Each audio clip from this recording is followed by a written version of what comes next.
You need to stop setting goals. Around this time of the year is when the majority of people have actually fallen off and failed their New Year's resolutions. We're all guilty of it, myself included. I even talked about in a previous video where I failed on some of my annual goals. So obviously this is a pretty big issue where a lot of people struggle to meet the goals that they set. So the question then becomes, well, then how do we deal with it? If you're new to the channel, welcome. My name is Tyler Warlow. I go by The Mengineer, and I make videos on how to improve your life through your confidence, capabilities, and overall happiness. In today's video, I want to talk a little bit about common reasons people have a tendency to fail their goals, especially when it comes to things like New Year's resolutions. I think this video will be helpful for you if you kind of fall into the cycle of setting a goal, failing, making a new goal, and then just rinse and repeat. So if you want to learn some common pitfalls to avoid, as well as some techniques to use when setting your next goals, this video is for you. One of the most common issues that people run into and why they have a tendency to fail goals is by starting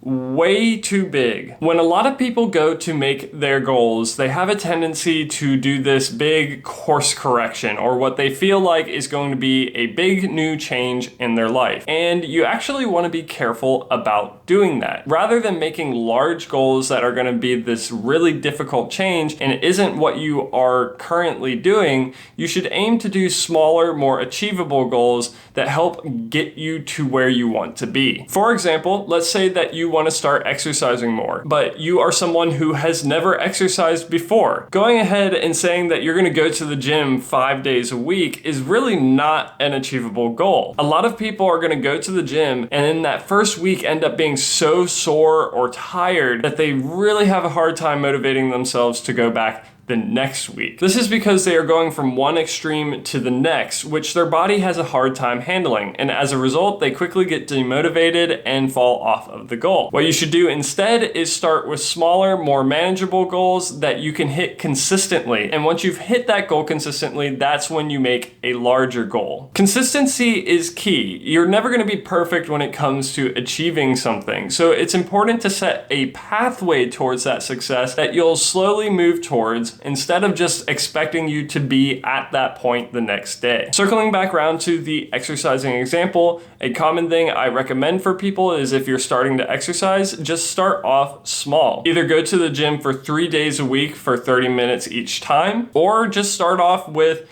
5 days a week of a 10-minute walk. And as you've achieved that, for let's say 4 weeks in a row, that's when you can increase it a little bit. But you don't want to be jumping into those really big, really extravagant goals until you've built up some momentum by achieving the smaller ones. Another really common issue that a lot of people run into is setting way too many goals. Let's say you might want to have a goal to exercise more, but you also have a goal that you want to learn guitar. But then you also have a goal that you want to read several books by the end of the year. All of those things take time and they have a time commitment to them, so you can only do so much. You need to be honest with yourself about what your priorities are. A pretty well-known rule that you can try doing for yourself is Warren Buffett's 5-25 rule. And that's going to involve writing down your top 25 goals that you have for yourself. You're going to want to go back over that list and determine your top 5 out of those 25. And from there, you're going to ignore the other 20 and focus on that top 5 as your priorities. This is going to allow you to focus more energy and be more effective at achieving those goals than you would have if you had been trying to achieve all 25 of those. Think about your life. You only have a limited amount of time and energy to dedicate to things. So if you end up spreading yourself too thin trying to achieve so many things, then you're not going to accomplish any of them. If you have found the information in this video to be helpful or informative at all so far, please be sure to give the video a thumbs up and subscribe. It really helps the channel to grow and helps the information to reach new people. And with that being said, let's continue with the video. Another issue that a lot of people run into that causes them to fail their goals is not being specific enough. It's really difficult to achieve a goal that's extremely general. For instance, let's say I set a goal to read more. Well, what does that mean? It's relative, right?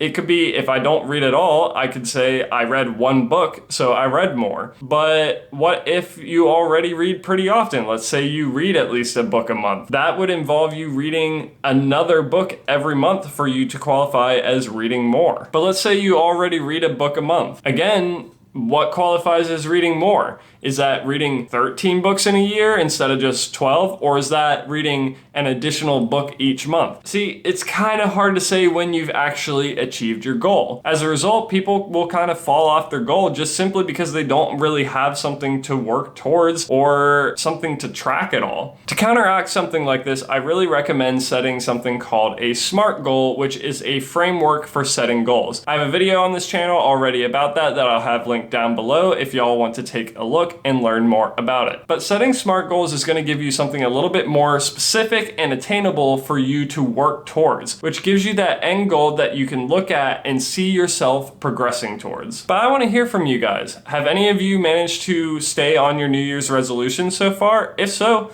what were your resolutions? I'd like to hear from people and what the different things they are trying to accomplish in life. Let me know with the comment down below. I like to read and respond to as many of them as I can. But the final thing that I'm going to touch on that a lot of people struggle with is that they don't have any true accountability for their goals. There's no stakes involved, right? If you don't meet the goal, then you don't meet it. No harm, no foul. And that's why a lot of people end up kind of just giving up on them. It doesn't really affect their daily life, right? A lot of productivity experts recommend having some sort of stakes involved, whether that would be involving yourself with an accountability partner, so someone that you need to show up and be there with to either study or go to the gym, or set up some sort of stakes like setting up a scheduled tweet that will go out if you fail to get up on time. These are things that could have a real effect on your life, whether that's social or in some other form, and it can help serve as a real motivation to help you work towards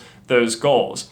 I personally love to go to the gym with a partner because that helps keep me honest, and by going to the gym with a partner, I know that I need to show up or I could potentially be disappointing someone else. But that's just my 2 cents, everyone. If you've made it this far in the video, thank you so much for watching. I appreciate each and every one of you. Again, if you found the information in this video to be helpful or informative at all, please be sure to leave a like and subscribe to the channel. If you have any thoughts, ideas, or opinions of your own, leave a comment down below. I like to read every single one of them. If you're interested in more videos where I talk about goal setting, be sure to check out this video right here where I talked about my goals for 2024.